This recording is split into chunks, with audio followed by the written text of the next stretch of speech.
Қайырлы күн баршаңызға. Сіздермен айтатына бүгін үй жағдайында өте жұмсақ тандыр нан жасайтын боламыз. Ең алдымен бізге ұн, жылы сүт, ерітілген сары май, жұмыртқа, су қажет болады.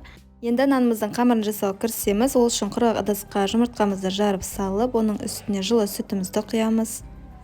Оның үстіне ерітілген сары майды құйып, татымына қарай тұз саламыз. Жылы суымызды құйып, оның үстіне ашытқыны салып, барлығын бірге жақсылап венчикпен араластырамыз.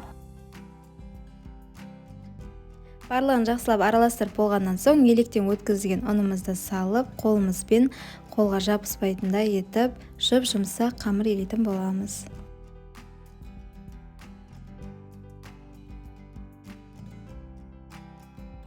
Қамырымыз көтерілгенше бетін целлофанмен жауып, 1,5-2 сағатқа жылы жерге қойып қоямыз.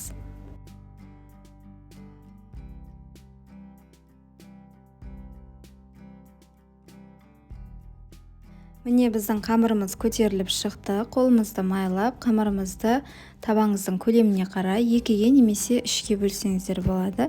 Мен табамның көлемі үлкен болғандықтан мен қамырды 2-ге бөліп жасадым. Табамыздың үстіне пергамент қағазын төсеп, оның үстіне қамырымызды қойып, видеода көрсетілгендей дөңгелек етіп орналастырып шығамыз. Қамырымызды дөңгелек етіп орналастырып болғаннан соң ортасын вилкамен әртүрлі етіп узорлар жасап шығамыз. Енді қамырымыздың шеттерін қолымызбен видеода көрсетілгендей етіп жасап шығамыз. Кейін бетін 10 минутқа жауып қойып, 10 минуттан соң бетіне жұмыртқаның сарысын жағып, қалауыңызша күнжіт мак сеуіп әсемдесеңіздер болады. Қызып тұрған 180 градуста пешімізде 45 минутта пісіріп аламыз. Осымен біздің үй жағдайында тандыр нанымыз дайын болды. Ас болсын. Каналға тіркеліп кетуді ұмытпаңыз. Алдағы уақытта көптеген рецепттермен бөлісемін.